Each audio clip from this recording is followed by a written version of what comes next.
Fabrício Mazzocco, escritor da biografia Augusto Lix, e talvez um dos jornalistas que mais conhecem Engenheiros do Havaí no Brasil, que tem grande respeito de poder falar com clareza a dimensão e a história dessa banda que marcou gerações e o rock brasileiro.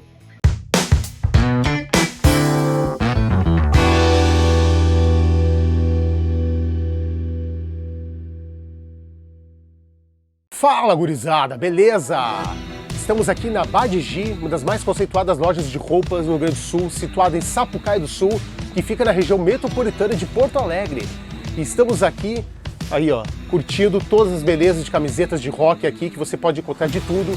E também estamos aqui para anunciar 2 anos de Na Ponta da Agulha, com novidades incríveis, como uma cerveja com René Schmidt, lendário produtor do Cabeça Dinossauro dos Titãs, uma cerveja com Gabriel Boizinho, da Cachorro Grande, e também mini documentário do Lix e Maltz, o reencontro histórico do rock brasileiro, 2 lendas dos Engenheiros do Havaí, agora no último dia 21 de abril, todos os bastidores e detalhes, e também uma cerveja com Rick Wakeman, uma entrevista exclusiva com o Mago dos Teclados. Fizemos esse registro histórico e também a cobertura do show que realizou em Porto Alegre na sua última turnê pelo Brasil, meus amigos e minhas amigas. É muita novidade! Para isso, inscreva-se no nosso canal, ative o sininho para não perder nenhuma novidade e também venha conhecer a Badigi há 38 anos, levando estampas de qualidade das bandas de rock para nós apaixonados.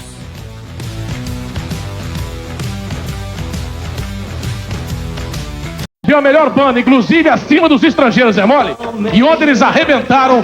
Portanto, para você, meu amigo, que meteu um rock na cabeça e acabou na escola de samba ontem, não é? Acordou agora, os amigos estão chegando aí, enchendo o teu saquinho, mais do que nunca, fique esperto. Vem aí o som do Rio Grande do Sul que tomou conta do Hollywood Rock. Humberto, Augusto e Carlos, Engenheiros do Havaí! Ei, galera! Tudo começou lá nos inícios dos 80, entre eles, principalmente o Gessinger, né, o Maltz, aí o Pitts, fizeram o disco Longe Demais das Capitais, começou a criar o terreno para o que viria depois, a Revolta dos Dandies, e por aí não parou mais, né? Se a gente for listar uma das grandes bandas da história do Brasil, os Engenheiros está entre elas, certamente. Fabrício, na tua visão, como escritor, como admirador da banda, quais elementos que fizeram com que a banda alcançasse e conquistasse esse respeito e essa dimensão dentro do cenário da música brasileira? Olha, Cássio, ela é uma banda, eu entendo assim, até pelos livros, por ter vivido, né, eu lembro do Engenheiros aparecendo com o primeiro disco, eu lembro da novela Hipertensão com a música Toda Forma de Poder, tocando. Eu lembro do disco da Armação Ilimitada, TV Globo, que tinha Longe Demais Capitais. Eu lembro que tinha o Infinita Highway. Aí fui ouvir e eles cortavam a música na hora do solo do Lix. O disco cortava, acabava, assim, aquela coisa bem radiofônica, né? O Engenheiros, para mim, assim, ele é um... não sei se talvez é o mesmo um conceito fechado, mas como a gente chama do patinho feio do rock nacional. É uma banda, o Humberto sempre falava isso, que era uma banda para durar uma noite, e talvez muitas pessoas viam como o jeito de falar, talvez aquela coisa de não ter uma expectativa, mas assim, a impressão que ela sempre teve a margem de tudo, mas sempre como protagonista da cena. Se você pensar, 3 estudantes ou 4 estudantes de arquitetura, tinha o Carlos Stein, né, que depois foi para Nenhum de Nós, mas você tinha 4 estudantes ali que vamos fazer, vamos tocar uma noite, vamos. Depois o Carlos sai, e fica o Carlos Maltz, Marcelo Pitts, Humberto Gessinger, e o Humberto já tinha um monte de letra ali, que ele chega com uma pasta no primeiro ensaio, eu tenho isso daqui, né, vamos ver o que a gente pode fazer. E só que o Engenheiros, ele era fora de toda aquela turma gaúcha, né, fora de o rock gaúcho que tinha ali, do TNT, do The Fala, tal, ele não fazia parte dessa turma, então já vinha como um patinho feio, né, era uma banda que, por exemplo, já flertava com a MPG, com a música popular gaúcha, diferente das outras, que tinha um pouco daquela rivalidade e tal, e eles vêm e falam, nós amamos Ney Lisboa, que é um susto naquela época para uma banda que começa a ter uma projeção nacional e lá dentro do Sul, com uma banda de rock, faz essa ode ao MPG e, enfim, diferente de todas aquelas outras bandas. Se você pegar a própria Rock Coletânea, né, do Sul, diferente, as músicas estão lá, assim, as bandas têm um som diferente, né, o TNT, The Falo, Replicantes, Engenheiros, é muito diferente. A saída do Pitts, a entrada do Augusto também, se for ver uma coisa ali diferente, o Augusto não era da cena rock, o Augusto era um cara, né, tinha trabalhado muito, né, com Ney Lisboa, fazendo dupla com Ney Lisboa, tinha ele ali também trabalhando com Cleiton Cledir, já tinha também trabalhado com Bebeto Alves, né, não era um cara do rock, né, ele tinha o rock de 70 ali, que foi importantíssimo ele trazer, inclusive essa visão do rock 70 dentro da banda dos Engenheiros do Havaí, mas ele não era da cena rock, então ele aprendeu a fazer isso, era um cara que tocava, por exemplo, sem palheta, né, da guitarra, era aquela coisa, porque ele sempre tinha, por exemplo, na banda do Ney, um acompanhamento, então ele ficava livre para solar, vamos chamar assim, aí quando ele entra no Engenheiros, são 3 caras, uma bateria, um baixo e uma guitarra, e ali você tem que mudar um pouco o seu estilo, e aí ele vai aprendendo a fazer isso, então assim, é um cara da música popular gaúcha, que tocava com o Ney Lisboa, entrando numa banda de rock, ou seja, mais uma margem, né, uma situação margem dentro da banda. E quando eles vão para o Rio de Janeiro, eles, né, chegam, vão para o Rio de Janeiro, né, que eles mudam em 88, e aí você tem ali uma banda gaúcha, no Rio de Janeiro, com saudades muito do Sul, tocando Herdeiro da Pampa Pobre, do Gaúcho da Fronteira, do Vainê. Então você tem um resgate ali, e era uma banda que não dialogava com as outras bandas. Você via Titãs e Paralamas juntos, mesmo que em alguns momentos tinha algum tipo ali de briguinha pela mídia, você tinha a Legião, sei que lá, e você tinha Engenheiros, não faziam parte, vamos chamar assim, da patota do rock nacional. Eles não tinham amizade ali com o pessoal do rock. Eles iam e pronto, e normalmente as entrevistas era alguma porrada aqui, uma porrada ali, porrada neles, e ali e tal.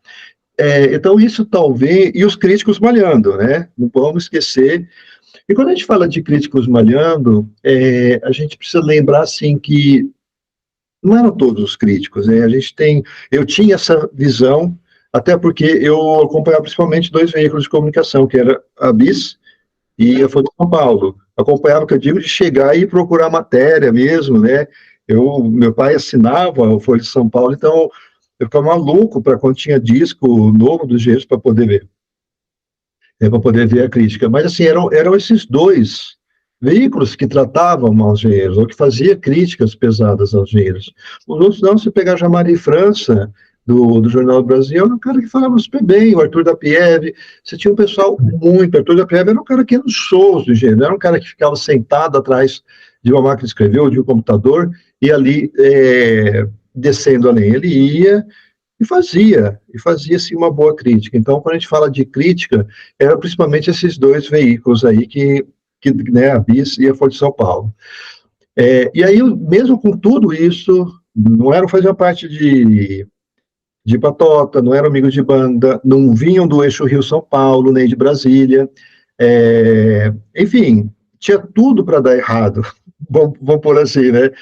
E não deram errado, pelo contrário, os caras estouram, e mais ainda, claro que a gente tem principalmente a Volta dos Duds, que é de 1987, que é um clássico da banda e tal, e aí a banda vai subindo degrau por degrau, você tem, né, o Longe Mais, Revolta, Osso, que eu digo, Alívio, e quando chega em 90, que o cenário rock nacional ele pede espaço na mídia, né, e isso é bem interessante deixar claro, não perdeu a qualidade, não é isso que a gente está falando, mas perde espaço na mídia, a mídia começa a abrir para outros 2 gêneros, na época o axé e o sertanejo,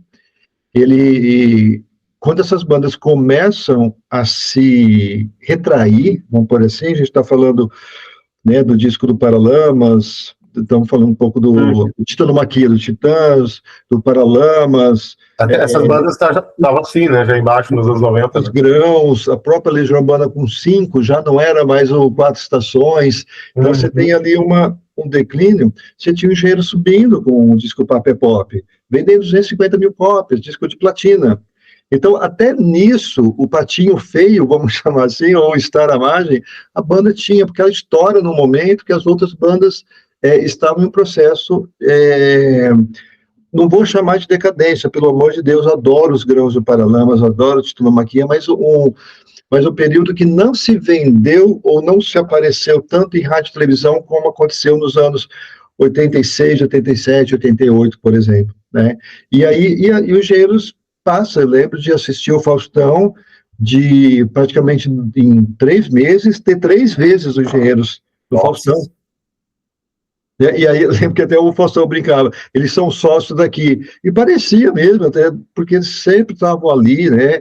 E se estavam ali é porque, claro, que tinha audiência, estava todo né? Não ia chamar à toa. Então, os Engenheiros eu vejo dessa maneira, e é claro que depois a gente tem aí a saída do Lix, tem a mudança para uma outra formação, depois para uma outra formação, o Gasket Trio, enfim, mas claro que o nome Engenheiros do Havaí está em repouso, né, antes do Pouca Vogal, né, quando o Beto deixou ali, mas o pessoal ainda lembra, ainda é um nome fortíssimo dentro do rock nacional. Você fala Engenheiros do Havaí, as pessoas sempre lembram, as pessoas sabem quem é e sabem de quem está falando. Então, acho que tem esse papel no rock nacional de estar à margem, mas conseguir um protagonismo sem a chancela de ninguém, sem ninguém pegar nas mãos e levar para algum lugar, acho que por méritos próprios, e eu vejo muito mérito dos 3 ali, né? E aí estou falando mais, claro, Pitts naquela primeira formação, importantíssimo, mas aquela outra formação, mesmo com todas aquelas guerras internas, mas de uma responsabilidade dos 3, é uma capacidade absurda dos 3, ali em cima do palco e dentro do estúdio. Isso, claro que reflete nessa eternidade do nome até hoje. Bacana. E acho que toda grande banda tem seus percalços polêmicos, algumas quedas rebaixadas. E no caso, historicamente, nos Engenheiros não foi diferente, né? Teve todos os alvoroços, questões de comportamentos entre os integrantes, relacionamentos internos dentro da banda, e foi algo absurdo que era no auge, né? Pegou o Papel Pop, aí veio várias variáveis, aí teve o Guest de Lifts e Maltz, a fase progressiva deles, um trio de discos, cara, com clássicos absolutos, e os caras atiram. Poxa, até eu lembro isso no programa livre, vocês recordam disso, era figura carimbadíssima lá do Serginho Groisman. E até uma cena bizarra hoje, a gente se diverte assistindo, né, o Guest no programa livre e chamando atenção não, né? Esculachando o Lix, tocando Lix, baixa o tom, pelo amor de Deus. Eu acho que nenhuma banda salva desse pecado. Acho que se a gente pegar, acho que a única banda que está ali desde o primeiro disco, e não vamos chamar da primeira formação, mas para lá no sucesso, porque a primeira formação tinha o Vital na bateria, ali nos primórdios dos primórdios, né? E aí, com o tempo é praticamente um show, os dois, na bateria, Vital e João Baroni, e aí quando o Vital viu o João Baroni tocando, aí ele abandonou o barco e ele ficou eternizado na música Vital e Sua Moto. Fora isso, as outras bandas sempre tiveram, a gente tem a saída do Renato Rocha com o Fusa, ali na Legião Urbana, nos 4 Estações, as várias saídas do Titãs, né, enfim, do Traje Rigor, sempre com várias formações, o Ira, sim, ali, né, no primeiro disco ali, junto com o André, junto com o baixista, enfim, tal, mas depois muda, a própria briga ali entre o Nazi. Então, assim, é o que acontece dentro de uma banda, né, vamos por assim, não dá. E não foi diferente dos Engenheiros, né, não vejo como diferente. Eu só vejo que, assim, em termos vamos chamar de novo, né, não é nem questão de mérito de músicas, composições, mas sim em termos de vendagem e exposição midiática, eles começam a ter, assim, eu vejo um certo declínio depois do Papa. O Papa foi aquilo que a gente chama de o apogeu, e o apogeu ele é aquele ponto que você atinge e que, a partir dali, você começa a vir para baixo. Várias variáveis, para mim, um dos melhores discos, é fantástico, acho que ali eles realmente acertaram muito a mão, em termos de composição, em termos de, principalmente a parte instrumental, eu vejo maravilhosa, timbre de guitarra, timbre de baixo, enfim, um disco maravilhoso, mas que não vendeu tão bem quanto o Papa. Claro que Herdeiro da Pampa Pobre não teria o mesmo efeito em olhos de gravadora, né, que o Era um Garoto, porque é uma música do Sul, é uma música mais diferente do Era um Garoto, que era uma música que você remete à Jovem Guarda. Então, você tem ali o GLM, um disco maravilhoso também, mas a primeira audição, muito diferente, talvez um pouco difícil de entender. Eu acho que a gente olhar para o GLM, que foi lançado em 92, hoje é muito fácil, né, e é um dos clássicos da banda, enfim, né, a gente tem um carinho muito especial pelo GLM, né, só que na época eu lembro de ter comprado o GLM, e esse é um disco, assim, misterioso, talvez a palavra um pouco misterioso, assim, um disco com muito piano, né, com talvez pouca inclusão ali do Lix, mas o disco mais, como você falou, o disco mais progressivo, que sempre Humberto quis ser, talvez eu acho que ele alcançou o auge ali. Então, é um disco clássico, mas é um clássico que não foi clássico, vamos por assim, eu lembro quando, nessa época, eu fazia cursinho, e eu fui com uma camiseta do GLM. E eu lembro que entrei num barzinho lá em frente ao cursinho, o pessoal olhou e falou, não, GLM não. O bom é Revolta dos Dandes, ouça o que eu digo. E tinha todas, né, o pessoal pegou ranço desse disco, né? Oi?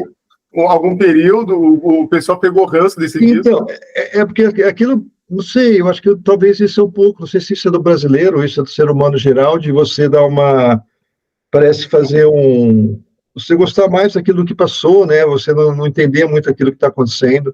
Uhum. E só que hoje você olha e as pessoas, não, o GLM era bom, não é o Dançando no Campo Minado, não é desse disco, mas o GLM que é bom. E ali você tem, né, um disco um pouco mais difícil, com talvez uma verdade menor, o Filmes de Guerra. O Filmes de Guerra foi assim, eles foram extremamente corajosos, assim. Eu não consigo achar palavra para ver o tanto de coragem que uma banda foram ousados de rock ou pop rock, né, como o pessoal preferir, fazer um disco daquele acústico. Hoje o selo acústico MTV é forte, mas naquela época não existia o selo acústico MTV. Acho que isso é muito claro, assim. Eu lembro de ter comprado Filmes de Guerra, Canções de Amor, uma capa já absurda, assim, né, absurda, diferente das outras ali, muito mais clean, muito diferente do GLM, muito diferente do Várias. E eu lembro de abrir um encarte, assim, no ônibus indo para casa e ver uma orquestra e falar, não, o que está rolando aqui? Porque era um disco ao vivo, a gente sabia que ia ser um disco ao vivo, até porque você tinha três discos de estúdio, um ao vivo, 3 discos de estúdio e um ao vivo. E aí você tem, então, já se esperava um pouco desse disco ao vivo, né? Só que esperava que seria um disco ali imediato. Então veio o Filme de Guerra, Canções de Amor, totalmente diferente de tudo, assim, uma versão acústica, uma coisa meio jazz, com Paulinho Moura, né, que o pessoal chamava Paulinho Moura, que, né, era um cara super da MPB ali, Wagner Tiso, do Clube da Esquina. Então foi um disco ousado e maravilhoso, tem nem que falar hoje desse disco do Filme de Guerra, Canções de Amor. Mas você tinha, assim, e claro que nenhum deles vendeu tanto quanto o Papa, né?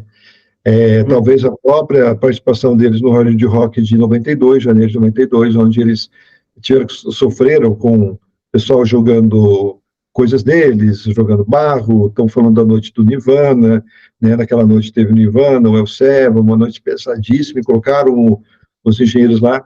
Talvez isso também tenha contribuído ali para toda a coisa da banda. Eu lembro desse disco quando eu ouvi, nossa, os arranjos lindíssimos. Você tem uma referência nítida ali, muito Clube da Esquina, essa coisa dos violões, daquela coisa MPBista, como se tinha nos anos 70, tá claramente refletido no disco, né? Não, aquele toque de bossa nova que eles fizeram no Muros e Grades, enfim, foi ousado e maravilhoso. Acho que e é isso, a música é essa, é para ser registrada e eternizada. É uma característica dos engenheiros, né, Fabrício? A questão da ousadia, né?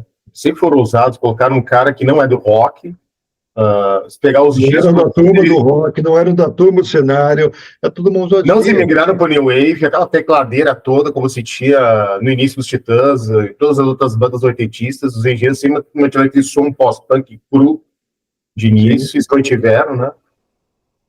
Teclado só foi vir no pop mesmo, que já passou um pouco da fase áurea do...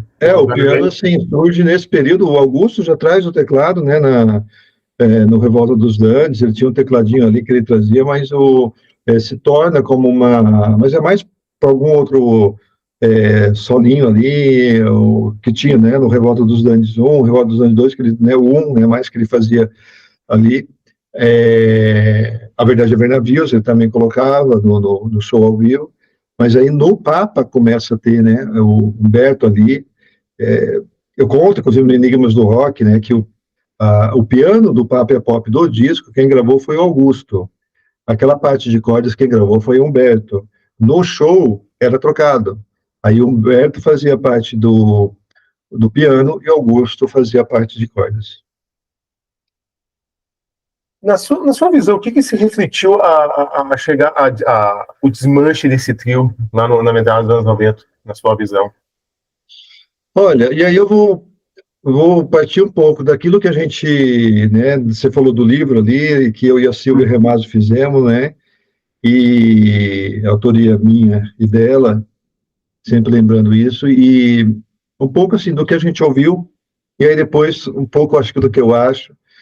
Mas o que a gente ouviu, assim, primeiro que demorou para o Augusto entrar na banda, vamos por assim, né, o pessoal da equipe, eu acredito que o Humberto e o Carlos acreditavam, porque eles eram fãs já do Augusto, porque eles eram fãs do Ney Lisboa e viam o Augusto tocando ali, e é claro, eles chamaram, né, eles que fizeram o convite para o Augusto estar ali, mas na equipe tinha gente que nunca conseguiu enxergar o Augusto como sendo da banda.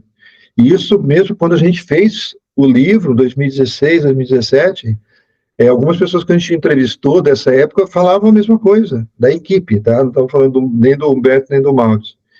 Falaram, o Augusto nunca foi da banda. Um tipo de afirmação que eu acho um absurdo. Eu, particularmente, a banda eram os três, e o Maltz fala muito isso. Hoje, principalmente ele fala, o guitarrista dos Engenheiros chama Augusto Lix. E ponto, é isso, né? Então, claro que vieram outros depois, mas aí já o Maltz não estava, a gente está falando de outra história ali depois, né, que acontece principalmente depois de 96, com a saída do Carlos. Mas ele era, né? E eu acho que demorou, né, para ter esse entrosamento. O Augusto várias vezes falava que se sentia como se estivesse num trem, parece que a qualquer momento podia alguém falar, olha, você vai ter que deixar, entrou em movimento e talvez sair em movimento. Ele tinha um pouco a sensação, mas claro, talvez, eu imagino aqui, talvez nunca acreditando que de fato isso poderia acontecer, mas sempre aquela sensação que poderia acontecer. Então, eu vejo essas coisas, e é uma banda, eles levavam aquilo, muita porrada, uma exposição midiática absurda naquela época. Talvez era uma banda, se a gente pegar em 90, 91, fizeram 200 shows, serão 365 dias, muita coisa, e não estamos falando aí dentro desse número, Faustão, TV, rádio, programa da Hebe, programa do Gugu, programa livre, matéria-prima, programa livre, enfim. Não estamos falando disso, estamos falando de shows. Então, eu acho que isso, dentro de uma banda, deve em algum momento, né, acontecer alguma ruptura ali dentro. Eles nunca foram amigos, né, e isso eu lembro que eu via muito. Eu via nas entrevistas, eles deixavam muito claro isso, nas entrevistas da época, estamos falando aí de 88, 89, mas várias entrevistas dessa época, e eles falavam, nós somos amigos. Eu, particularmente, como leitor daquela época, eu achava que isso era um pouco, deve ser verdade, não é isso, acho que é uma visão um pouco deturpada. E aí, depois, fazendo o livro, a gente vê que realmente era isso que acontecia. Era isso, né? Era fato isso daí.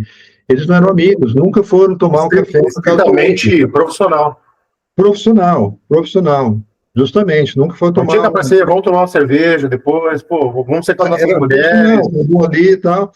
E aí eu comecei, e para mim, quando, né, isso ficou muito mais claro durante a produção do livro, eu falava, gente, não é possível, tal, mas aí eu comecei a tentar trazer para o universo próximo, né, e é claro, a gente está falando uma banda, que não, o nome empresa é muito forte, mas é uma instituição, né? Engenheiros também era uma instituição, assim como Legião Urbana era, enfim, você tinha aí uma equipe, você tinha um pessoal que dependia da banda, você tinha os roads, você tinha empresários, você tinha uma equipe, tinha pessoas que dependiam de um trabalho, trabalhavam com a banda, né? Além dos próprios membros.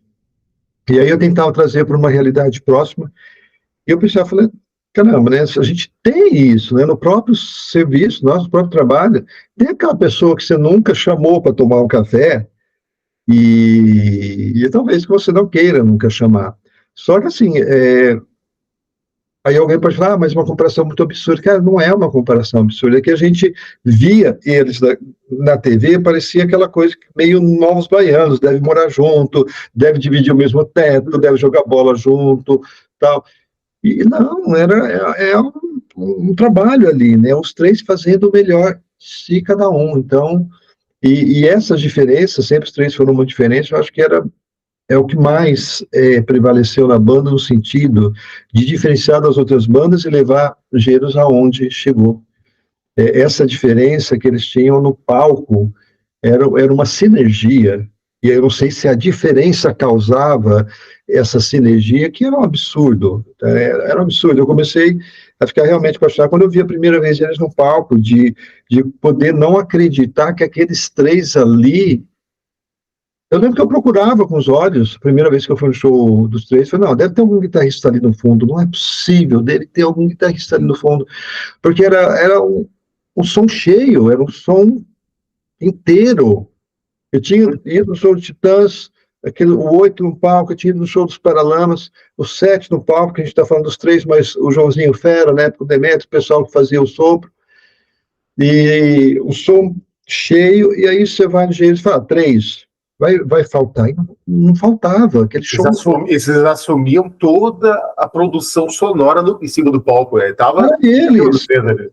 Eram eles, era tipo assim, até uma definição, uma vez de um road, foi do Nilson, que o Augusto era o homem povo, porque estava aqui tocando violão e com a perna aqui no pedal e o teclado. Do alívio imediato ele fazia, né, a guitarra aqui com a outra mão no teclado. O próprio Humberto também, de um pedal aqui, cantando, tocando baixo, que já não é algo fácil você tocar baixo e cantar ao mesmo tempo, e apertando o pedal aqui, fazendo sons, colocando voz, mais voz ainda no pedal. Então é uma coisa fantástica, assim. Sim. Cara, então, assim, depois que dissolveu esse cristal, né, fazendo uma comparação secos e molhados, cara, secos e molhados é o Ney, Gerson e João Ricardo, ponto. Sai qualquer um dos três aqui, ó, desanda. Tu não sentiu uma certa desandada depois que saiu o primeiro Lix e depois, logo em seguida, o Maltz, né? Aí aconteceu todo o alvoroço judicial, né? E desde então o Beto assumiu a marca e seguiu adiante. E na sua parte, sentiu esse certo vazio aí dos engenheiros dali em diante? Aí eu vou falar por mim mesmo, tá? Uhum. E aí não é com base em leitura, né? Eu lembro a primeira vez que eu vi a primeira vez que eu vi uma matéria foi no Jornal Estado de São Paulo, guitarrista Augusto Lix sai da banda, tal. Eu fiquei muito chateado, extremamente chateado, assim, porque aquela coisa, você acredita que nunca vai ter essa dissolução, né? Uhum. Era uma representação muito forte, aqueles três. É meio tipo Beatles, né? Que, pô, né? Aquele quarteto, poxa, vai ser aquela Eu praticamente não conseguia ver, e quando vem a formação, o jogo com o Casarim, com o Delug, eu lembro que eu fui no show, eu acho que o Casarim não estava ainda, mas estava o Delug e o Rony, assim, eu não conseguia, enxergar o Engenheiros ali. Podia ser o Engenheiros fase, sei lá, outra fase, mas eu não conseguia. Não era a guitarra do Augusto, não era ele ali no palco, enfim, eu sentia falta, talvez, talvez muito mais simbólico que musical, porque os caras também eram muito bons. Isso deixava muito claro, o disco Simples de Coração é um disco muito bom, mas aquela coisa simbólica, entendeu? De você ver os três ali no palco, e essa memória afetiva fica. Eu lembro que na época tinha muitas discussões, aí já estão falando da internet, que o empresário chamava esse pessoal da minha época de viúvas do GLM, que tinha que olhar para frente e tal, mas era muito difícil para a gente ter nessa outra visão. E aí você tem o Gasker Trio, eu lembro quando eu comprei o Gasker Trio, também um susto, assim, porque aí você não tem mais nem mouse, né? Foi logo depois do Simples de Coração, Gasker Trio, depois vem o Minuano com a turma do Gasker Trio, mas o Lúcio no teclado, né? Uhum. E aí você olha ali e você fala, cara, é Humberto, né? Era Humberto. Era Humberto. Ah, antes era só Humberto? Talvez, né? A grande maioria das composições ali acontecia, né? Mas foi uma época de maior exposição, uma época, né, que vendeu mais, uma época que o nome da banda estava muito lá em cima, né? O se é uma condicional, né? O se, mas se fosse uma outra formação, se o Pitts continuasse, se tivesse, não dá para a gente saber porque o se não existiu. Então, de fato, assim, era uma outra banda, né? Tinha Humberto, tinha a voz do Humberto, que aí, de novo, eu repito, até da outra vez a gente conversou sobre isso, mas é muito diferente dos Titãs, né? Os Titãs eram um coletivo ali, né? E quando você tem um encontro e você reúne, aquele justamente você ter os cinco cantando ali. Agora, do Engenheiros, não, do cara da voz era Humberto. Então, ele continuando os shows dele, seja um pouco vogal, seja o seu solo, ou seja com as formações anteriores, com o pessoal lá do Adal, depois com os outros pessoal, com outro pessoal que veio, que gravou o acústico, enfim, era o Humberto cantando, né? Era uma prolongação do Engenheiros. Claro que na época tinha várias críticas, será que o Engenheiros tornou-se uma banda, um cover de si mesmo, tal? Claro, o Humberto não parou de compor, né? Só que vinha assinado Engenheiros do Havaí, e você tinha isso muito na capa, né? Que era ele na capa, né? Você pegar o Gasker Trio é ele na capa ali, os outros dois mais no fundo, você pegar Ele assumiu para si. o Dançando no Campo Minado, é o rosto dele na frente, Tchau Radar, é ele. É meu destino, né? O ao vivo aquele. Isso, então, imagem, assim, semblante. ele, né? E é claro, era dele, a marca era dele, a banda era dele e tal. Mas aí volta, aí tem questão da memória afetiva, e aí pode vir o pessoal falar, mas quem vive de passado, né, o museu, etc. Mas, cara, é muito difícil. Quem não passou por esse período dessa formação, eu lembro de ficar de domingo para ver se eles iam no Faustão, essa época não tinha internet, a gente não sabia programação, mas eu ficava de domingo, pelo menos no começo, para ver se ele falava, e hoje vamos ter tal, porque eu sabia que ele sempre ia lá. Programa livre, sempre assistia o programa livre, pelo menos para ver quem estava, para ver se o Engenheiros ia estar lá. Então, assim, essa memória afetiva não tem como quebrar. Pelo menos para mim, não consigo quebrar. Todo respeito a todas as formações, absurdo, gosto, continuei comprando disco, continuei indo em show, entendeu? Claro, e se o Augusto é show, vou no show do Augusto, vou no show do Malte, entendeu? Enfim, lembro que eu tinha o Irmandade, CD Irmandade, então, assim, eram os três, para mim eram os três ali formadores, e para mim, Só que são características diferentes, tempos diferentes, enfim, eu acho que o que fica, essa visão que a gente teve, voltando, eu acho que quem não viveu essa época é muito difícil falar. Tá? Então, se colocar uma lupa hoje e falar, não, é uma continuidade, é isso aqui, é muito difícil fazer esse tipo de comparação, assim, eu acho que cada um dentro da sua época, e aquela época, sem dúvida nenhuma, enquanto, vamos chamar de adolescente, aquela época, cara, marcou pra caramba e não tem nem o que falar. E depois dessa dissolução, uma coisa que era inimaginável, enfim, cara, está acontecendo 30 anos depois, para ser exato, 31 anos, desse trio, desse cristal, se colam novamente, né, para dar nova funcionalidade, que é justamente o reencontro do Carlos e do Lix. Que, como eu reitero, né, era inimaginável, né? Está acontecendo e está surgindo aí agora outros shows. Fabrício, cara, qual a dimensão disso para o rock brasileiro, para os fãs, para a imprensa? Porque eu me lembro quando deu o anúncio, nossa, cara, caiu a internet, horroroso, em todos os portais, em todo o Brasil, cara, já é o reencontro do ano. Em algumas mídias, assim, eu lembro que eu vi uma crítica do G1, assim como Legião, se não tem Relato, não tem Alma da Banda, assim como Engenheiros, não tem se não tem Humberto, não tem Alma da Banda, mas, cara, assim, não é isso, eu acho que o espírito Engenheiros do Havaí estava ali aquele dia, no dia 21 de abril. Uma pena que logo depois teve todo esse problema no Rio Grande do Sul, então não deu para a gente comemorar da melhor maneira, ficar relembrando, porque logo veio esse problema e, enfim, ali você tem o Carlos de Porto Alegre, você tem o Humberto, o Augusto de Montenegro, né? Você tem o Humberto de Porto Alegre, enfim, e tudo isso afeta a gente de uma maneira. Mas a palavra inimaginável, ela é forte, ela é real, e aí eu vou falar como biógrafo. Eu não via muito difícil essa possibilidade. Claro que é um assunto que eu sempre falava ali com Augusto, nas entrevistas com as outras pessoas em volta, e muitas pessoas falam, olha, isso não vai acontecer, né? Não vai acontecer. Então, eu via muito difícil, mas, olha, demorou 31 anos, e mais do que, e aí eu vou falar uma coisa, mesmo como biógrafo, um cara que conviveu muito com Augusto ali, fiz várias entrevistas, eu acho que mais a questão deles estarem tocando junto, que é maravilhoso, tá? É o fato deles estarem juntos.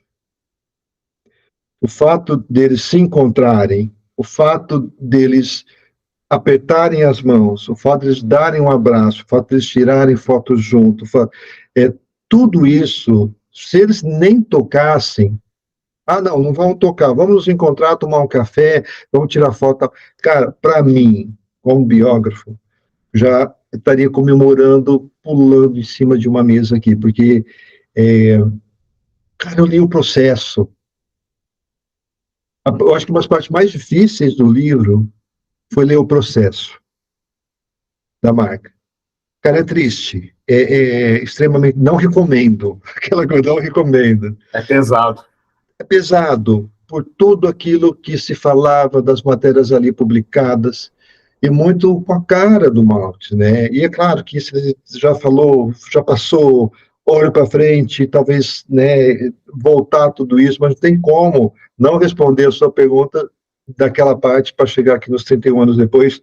Então, para mim, o fato deles estarem juntos, o fato deles tocarem é maravilhoso, mas só que estarem juntos, cara, para mim, quando eu fiquei sabendo dessa união, que saiu uma primeira postagem ali do Lix, LM, eu falei, opa, cara, eu fiquei extremamente emocionado, porque eu torcia muito para que isso acontecesse.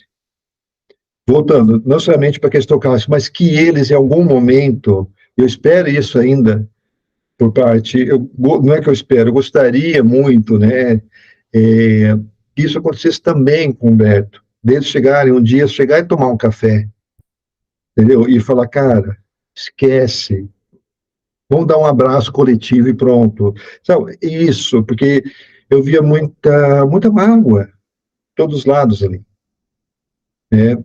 Fazendo entrevista, etc., eu via muita mágoa. Então, eu vejo que, pelo menos essa parte do Leaks, do Maltes, isso limpou. Eu vejo a felicidade dos dois. O Maltes também, porque ele já tinha jogado a toalha, é um cara que lutou muito para que tivesse encontro. Lutou muito. O Maltes lutou muito, ligou para Augusto, ficou conversando com o Humberto, teve um show em Fortaleza, que ele ficou no hotel um tempão falando com o Humberto ali.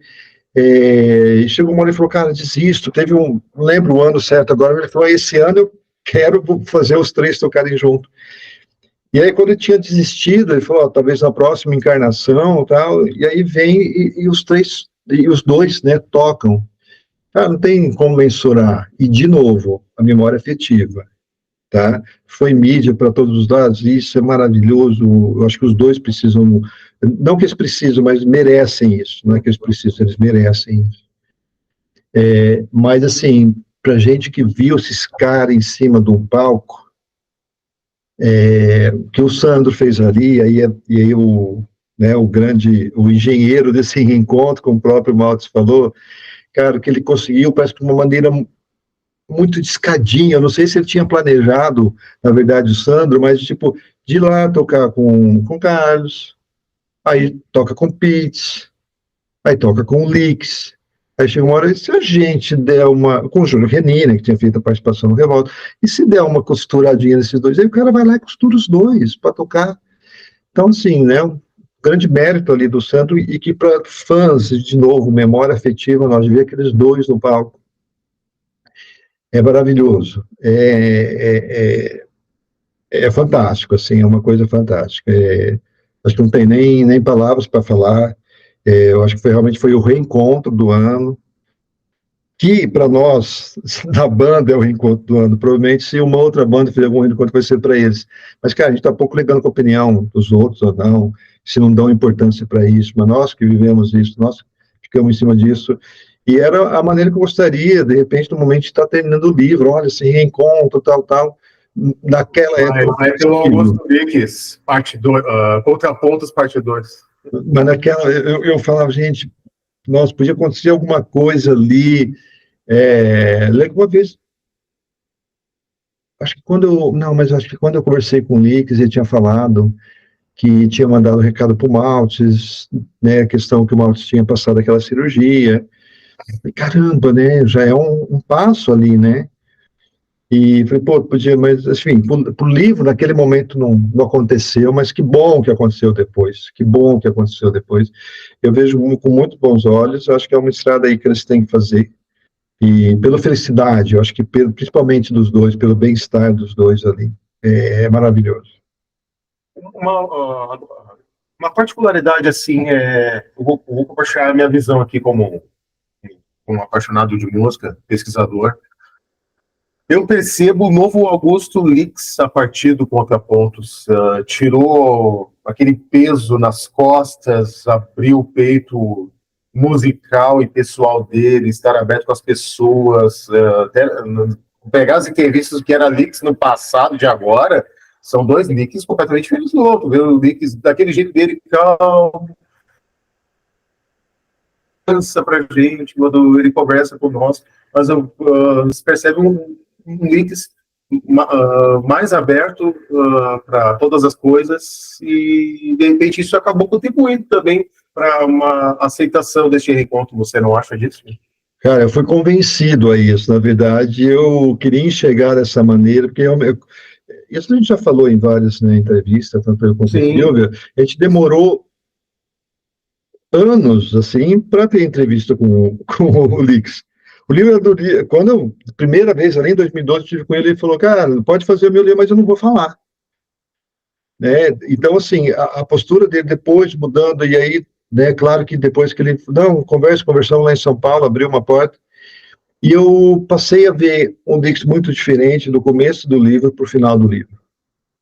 A forma como ele falava, tá, eu acho que mudou, né, aí vai ser uma opinião pessoal, nesse caminho que você mesmo falou, mais aberto, mais transparente, mais de coração, sabe, mais com o coração mesmo. Um outro Leaks participando muito mais de entrevistas, falando de uma maneira aberta, de Humberto, de Carlos, assim, de uma coisa carinhosa, inclusive. Várias vezes a gente viu, cara, Humberto, você faz isso, foi muito legal, eu gostava disso, babá. E eu acho que mudou muito, assim, né? E eu passei a acreditar nisso, porque várias pessoas chegaram e falaram, cara, era um Augusto ali e virou um outro Augusto depois. Então, assim, se o livro...